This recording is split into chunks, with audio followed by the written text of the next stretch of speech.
আসসালামু আলাইকুম। বাংলাদেশ বেতার, গোপালগঞ্জ। খবর পড়ছি ফাল্গুন ইশরাত আখি। জাতীয় সংসদের deputy speaker barrister Kaiser Kamal বলেছেন, বিগত কয়েকটি সংসদ জনগণের প্রকৃত প্রতিনিধিত্ব করতে পারেনি। তবে বর্তমান সংসদে সরকারি ও বিরোধী দল স্বাধীনভাবে মতামত তুলে ধরতে পারছে এবং দেশের ভবিষ্যৎ নিয়ে দিক নির্দেশনা দিচ্ছে। গতকাল ফরিদপুরের ভাঙা উপজেলার সাউতিকান্দা গ্রামে বিএনপি নেতাকর্মীদের সঙ্গে মতবিনিময় সভায় তিনি একথা বলেন। তিনি বলেন, ছাত্র জনতার গণ-অভ্যুত্থানের মধ্য দিয়ে প্রতিষ্ঠিত গণতন্ত্রকে প্রাতিষ্ঠানিক রূপ দিতে সরকার ও বিরোধী দল সংসদকে কার্যকর করতে একসঙ্গে কাজ করছে। অনুষ্ঠানে ফরিদপুর ৪ আসনের সংসদ সদস্য শহীদুল ইসলাম বাবুল, জেলা প্রশাসক মাজহারুল ইসলাম সহ প্রশাসনের কর্মকর্তা, বিএনপি নেতাকর্মী ও স্থানীয় গণ্যমান্য ব্যক্তিরা উপস্থিত ছিলেন। অর্থ ও পরিকল্পনা মন্ত্রী আমির খসরু মাহমুদ চৌধুরী বলেছেন, চট্টগ্রামের সাম্প্রতিক বন্যায় প্রায় ৭ লাখ মানুষ ক্ষতিগ্রস্ত হয়েছেন। এরই মধ্যে ১ লাখ মানুষের কাছে ত্রাণ পৌঁছে দেওয়া হয়েছে এবং ক্ষতিগ্রস্তদের পুনর্বাসন কার্যক্রমও শুরু হয়েছে। গতকাল সকালে চট্টগ্রামের পতেঙ্গা এলাকায় ত্রাণ বিতরণকালে তিনি এসব কথা বলেন। তিনি বলেন, দুর্গত মানুষের মধ্যে চাল, রান্না করা খাবার ও শুকনো খাবার বিতরণ করা হচ্ছে। পুনর্বাসন সম্পন্ন না হওয়া পর্যন্ত সরকারি সহায়তা অব্যাহত থাকবে। মন্ত্রী আরও বলেন, বন্যায় ক্ষতিগ্রস্ত সড়কগুলো দ্রুত সংস্কারের নির্দেশ দেওয়া হয়েছে এবং কয়েকটি স্থানে ইতোমধ্যে মেরামতের কাজ শুরু হয়েছে। পরে তিনি চন্দনাইশ, সাতকানিয়া, লোহাগড়া ও বাঁশখালী এলাকার ত্রাণ কার্যক্রমে অংশ নেন। স্বল্পোন্নত দেশ থেকে মসৃণ, টেকসই ও স্থায়ী উত্তরণ নিশ্চিতে বাংলাদেশের প্রচেষ্টায় পাশে থাকার আশ্বাস দিয়েছে ইউরোপিয়ান ইউনিয়ন ইইউ এবং group of 77 and China G77। গতকাল ঢাকায় এক সংবাদ বিজ্ঞপ্তিতে জানানো হয়, জাতিসংঘ সদর দপ্তরের পৃথক দুটি বৈঠকে এই আশ্বাস দেওয়া হয়। বাণিজ্যমন্ত্রী খন্দকার আব্দুল মুকতাদিরের সঙ্গে জাতিসংঘের ইউরোপীয় ইউনিয়ন প্রতিনিধি দলের প্রধান রাষ্ট্রদূত স্টাভ্রোস লাম্ব্রিদিনিস এবং G77 ও জিনের চেয়ার ও জাতিসংঘের উরুগুয়ে স্থায়ী প্রতিনিধি রাষ্ট্রদূত লরা দুপুইলাসেরের মধ্যে বৈঠকগুলো অনুষ্ঠিত হয়। বৈঠকে বাণিজ্যমন্ত্রী এলডিসি উত্তোলন প্রস্তুতিকাল ৩ বছর বাড়ানোর জন্য বাংলাদেশের অনুরোধের যৌক্তিকতা তুলে ধরেন।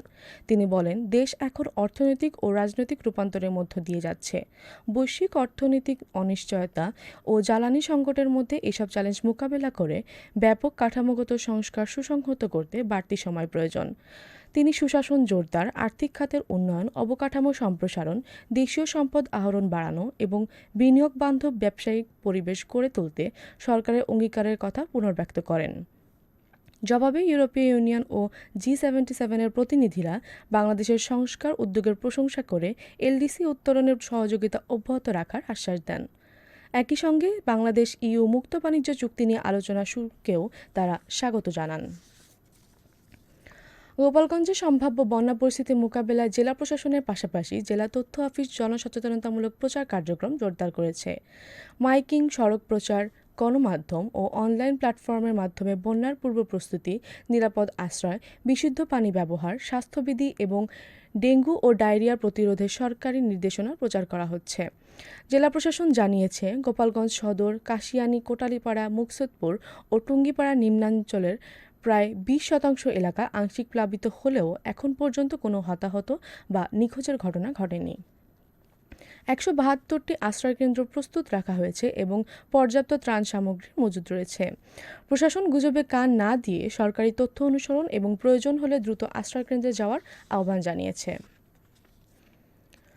ফরিদপুরে শিক্ষার্থীদের বিজ্ঞানমনস্ক ও উদ্ভাবনী চিন্তার বিকাশে অনুষ্ঠিত হয়েছে PEMFEC জাতীয় বিজ্ঞান উৎসব ২০২৬।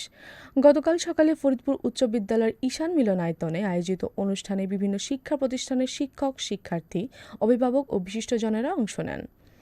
অনুষ্ঠানে বক্তারা বলেন, বিজ্ঞানভিত্তিক শিক্ষা ও উদ্ভাবনী চিন্তার বিকাশে এ ধরনের আয়োজন গুরুত্বপূর্ণ ভূমিকা রাখে। উৎসব জুড়ে শিক্ষার্থীদের বিজ্ঞানভিত্তিক প্রকল্প প্রদর্শনী ও বিভিন্ন জ্ঞানভিত্তিক কার্যক্রম অনুষ্ঠিত হয়। বিজ্ঞান উৎসবে বিভিন্ন স্কুলের ৫০ জন শিক্ষার্থী অংশগ্রহণ করে।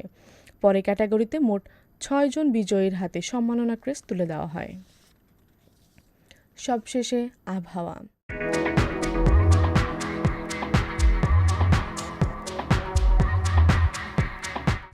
আজ বেলা ১টা পর্যন্ত দেশের অভ্যন্তরীণ নদীবন্দরসমূহের জন্য আবহাওয়ার পূর্বাভাসে বলা হয়েছে, খুলনা, বরিশাল, পটুয়াখালী, নোয়াখালী, কুমিল্লা, চট্টগ্রাম, কক্সবাজার এবং সিলেট অঞ্চলের উপর দিয়ে দক্ষিণ অথবা দক্ষিণ-পূর্ব দিক থেকে ঘন্টায় ৪৫ থেকে ৬০ কিলোমিটার বেগে অস্থায়ীভাবে দমকা অথবা ঝড়ো হাওয়া সহ বৃষ্টি অথবা বজ্রসহ বৃষ্টি হতে পারে। এসব এলাকার নদীবন্দরসমূহকে ১ নম্বর সতর্ক সংকেত দেখাতে বলা হয়েছে। খবর শেষ হলো। আমাদের পরবর্তী খবর প্রচারিত হবে সকাল ১০টা ৩০ মিনিটে বাংলায়।